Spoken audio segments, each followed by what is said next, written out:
Hey guys, Matt Goodwin. Firstly, great to have 80,000 of you with us on this YouTube channel. Don't forget to hit like and subscribe. Secondly, Islamophobia. What do you think about it? It's the flavor of the month among the elite class. It's a word that's often used to shut down debate and legitimate discussion about the role of Islam in Western societies. Now, I'm about to show you a striking, fascinating debate I had on GB News with an advisor to the Labour Party, to Keir Starmer's Labour Party. And we started by discussing what we mean by this term Islamophobia. Check this out. Just briefly ask a question. Do you not find the term Islamophobia problematic? No, I don't, and I genuinely don't. And I've never had anybody explain to me in a way that seems coherent or reasonable the difference between Islamophobia, which means anti-Muslim violence, and anti-Muslim violence. That's literally what Islamophobia means. Islamophobia is about the religion.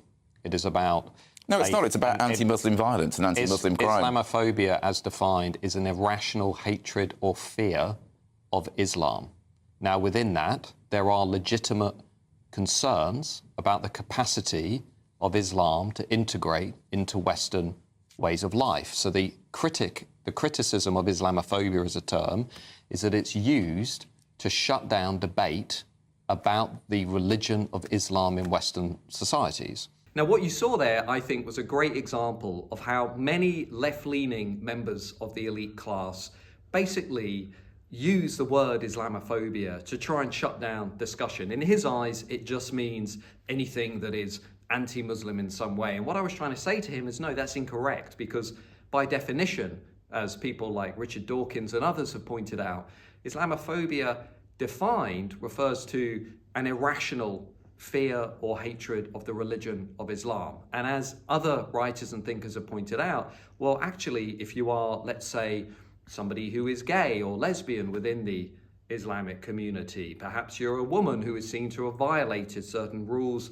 or traditions within the Islamic community and religion, well, you have entirely reasonable and good reasons to be concerned and question the role of Islam in Western societies. But he clearly wasn't having any of that. And the reason this matters to people, perhaps like you watching this video, is because I think we can all sense that terms and social norms like Islamophobia, transphobia, xenophobia, or even hate and far right are now being inflated, are being widened, are being ballooned by the expert class to try and shut down discussion about issues that they either think are not important or which might challenge their power and their interpretation of our society. And that's why I pushed back against him during this discussion. But what was even more remarkable than that was when the case of the school teacher in Batley came up in this discussion. And those of you who follow the news, and I know many of you will be aware of this, we have a school teacher from Batley who is still in hiding here in Britain because they showed a caricature, an image of Muhammad, which was considered to be offensive by local Muslims who then protested and demonstrated outside the school. Now, everybody in Britain of sound mind, everybody who's reasonable knows about this case, except a Labour Party advisor. Check this out. But we also have a teacher still in hiding in this country for being seen to have criticised the religion of Islam. I mean, where does the Labour Party and the Labour government stand on that? What did that particular teacher say or do, if you don't mind my asking? I wasn't aware of this particular Well, you see, that in itself speaks instance. volumes. So you're not aware that a secondary school teacher from Batley is still in hiding with his family in this country because a local mob basically put his life in danger because he had appeared or was perceived to have criticised. I wasn't aware. No, what do you know what he said or did? This is a national... The Batley school teacher? No, I wasn't, no. Which is why I'm asking the question as to what this teacher did. Absolutely astonishing. So this was, I mean, we're testing my knowledge, but I'm hoping that I'm accurate here. It was an RE teacher that within the confines of a lesson showed a depiction of the Prophet Muhammad And that generated a monumental backlash. I think there was a pupil in that class that went to their parents and complained about this. It turned out, by the way, that pupil wasn't actually in that class whatsoever. But the very fact that you don't know, I mean, I would imagine that by now everybody would be at least aware of this incident and appalled by it, because it happened in this country. It was a long time ago. Nobody really called it out, actually, I would say at the time. And people have continued to shy away from this fact in this country to this present day. It was almost like we had some kind of blasphemy laws, which we don't have in this country, by the way.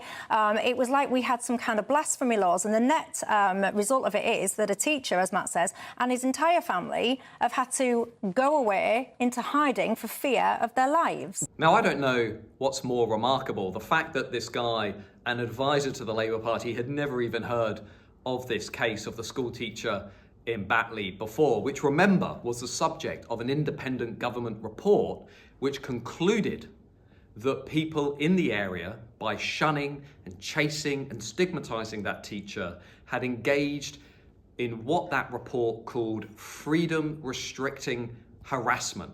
In other words, dogmatism, intolerance, fanaticism, as predominantly local Muslims tried to shut down this teacher and indeed the school for violating what they considered to be important. But actually this teacher was engaging in free speech, free expression, as the independent government report made clear. But what then became even striking is when I pushed this Labour Party advisor to tell us what he thinks about whether or not that teacher was correct in doing what he did. Because what you're about to see in this clip is a classic sign of woke ideology, which is whereby woke activists consistently prioritize minority groups and their emotional safety, protecting them from emotional harm, over and above the importance of things that are foundational to Western liberal democracies like free speech and free expression. And remember, that's the definition of woke,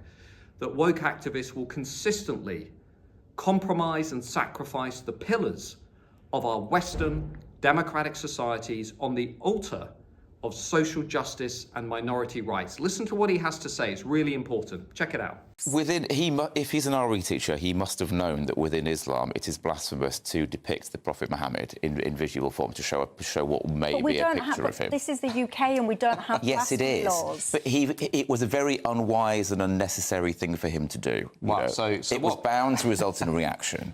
So I can't believe what I'm not glad that he's in hiding. Excuse me, are you justifying this country? He made a mistake. The UK, so that means that he deserves to have a price put on his head and hounded out of his position? I'm not saying that for a minute, but to do that and not expect that there would be a reaction. You've just said the teacher made a mistake. Yes, he did. Right, so what we're seeing... A very silly one that was bound to result in a reaction. This is like a real-world insight into the worldview of the left, because what you're basically saying... Don't extrapolate my view to the left. I think it's very clear to viewers what your view is of this, which is that we must bend our laws, our culture, our ways... I'm not saying that at all, but to do something which is going to be grossly offensive. I mean, right. I don't know whether there are any Muslims in the class. Then he shouldn't have done it. To do something, for a teacher to do something which is grossly offensive to a cohort of people in his class is an awful thing. It wasn't whatever that cohort is. I can't even believe my eye. I can't believe my ears. So Charlie Hebdo were wrong to have made depictions of the religion of Islam. Why do something that you know is grossly offensive to a section of your community? Yeah. I don't understand that. Okay, so I really don't. Right. Okay. Well, this in itself, I think, is revealing insight. So essentially, Western civilization must not do anything that offends minority interests. Is essentially your argument. No, I'm not saying that. That is what you're saying. No, but I am saying, why do something either as a teacher or as a magazine? In the case, which is a French magazine, by the way, in case you've. Why do it? Because you want to express your views freely in a liberal democracy.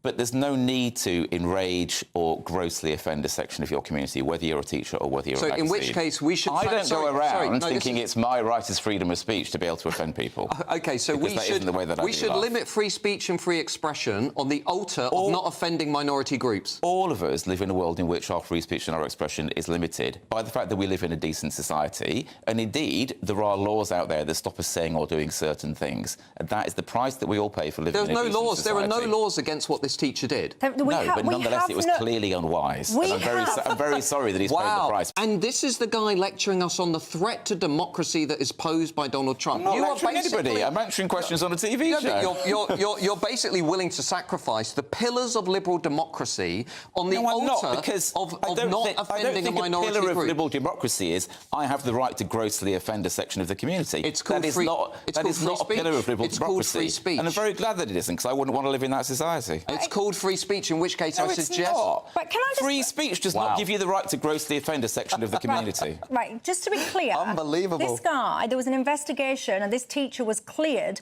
of trying to cause deliberate offence. So it was found that he wasn't trying to do that. He showed an image as part of a conversation about what can and can't and where are the bounds of speech and all the rest of it.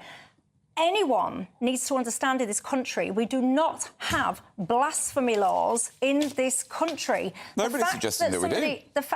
Yes, but nobody has a right not to be offended in society.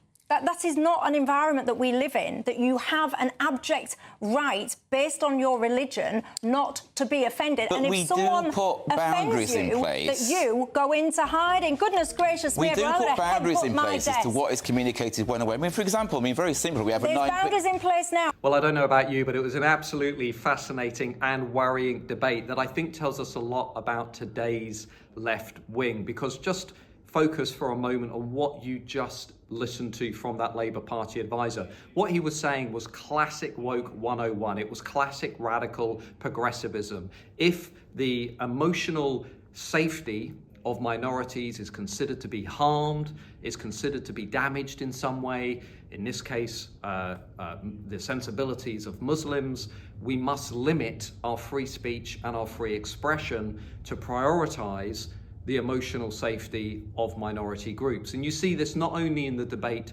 over Islamophobia, you see it in the debate over racial, sexual and gender diversity. Whenever minority groups are perceived to have suffered emotional harm, we are forced by people on the left to restrict our free speech and free expression. This has everything the wrong way around. Free speech and free expression should come before protecting the emotional safety of minority groups. Why? Because we live in Western democratic societies. That's what's critically important. Now, this guy was reflecting a very different view, the same view that has led people in the Labour Party to say we should kill Elon Musk's Twitter, we should shut down GB News, we should remove any alternative media or opinions that challenge the elite consensus in this country. And we should often do that through using things like non-crime hate incidents or hate laws or blasphemy laws, because we just disagree with what people are saying. So this struggle is real. This struggle is critically important because a radicalizing left, a woke left, they want to force us to restrict and narrow the public square and the national conversation in order to protect, as they see it, the rights of minority groups over the rights of the wider majority. And I'm not having it. That's why I'll debate these people all day, every day. That's why we make these videos, to inform and educate other people out there about what is going on. So hit like and subscribe, share this video, share this debate, and don't forget, join us over at mattgoodwin.org. We've got 62,000 people getting our emails on a regular basis. All of my views, comments, suggested readings, a really good educational resource out there. Got people from 170 countries. So come and join us over there at mattgoodwin.org. But thanks for watching this video, and I will see you soon. Bye-bye.